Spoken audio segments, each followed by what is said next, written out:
Azərbaycan Respublikası Vəkillər Kollegiyasının növbəti konfransı keçirilib. Konfransda Prezident İlham Əliyevin 19 noyabr 2025-ci il tarixli fərmanı ilə vəkillər və vəkillik fəaliyyəti haqqında qanuna edilmiş dəyişikliklərin əhəmiyyəti barədə danışılıb. Qeyd olunub ki, bu yeniliklər vəkillik institutunun institusional baxımdan daha da möhkəmlənməsinə, fəaliyyətin müasir tələblərə uyğun təşkilinə xidmət edir. Həmçinin kollegiyanın 2025-ci il üzrə fəaliyyətini əks etdirən illik hesabat filmi nümayiş etdirilib, gündəliyə uyğun olaraq hesablama komissiyasının tərkibi müəyyənləşdirilib. Qeyd edək ki, son 3 il ərzində rəyasət heyətinin 62 iclası keçirilib.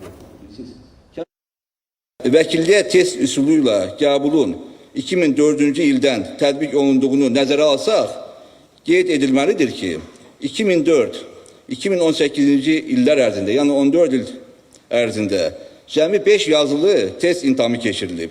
Son 3 ildə isə 6 yazılı test imtahanı keçirilmişdir. Ümumilikdə isə son 8 il ərzində bu rəqəm 16-ya çatıb.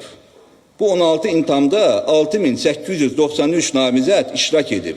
Onlardan 1975 nəfər icbari təlim mərhələsində uğurla başa vuraraq and içib və nəticədə ölkəmizdə vəkillərin sayı 3 dəfədən çox artaraq hal-hazırda 2825 nəfər təşkil edir.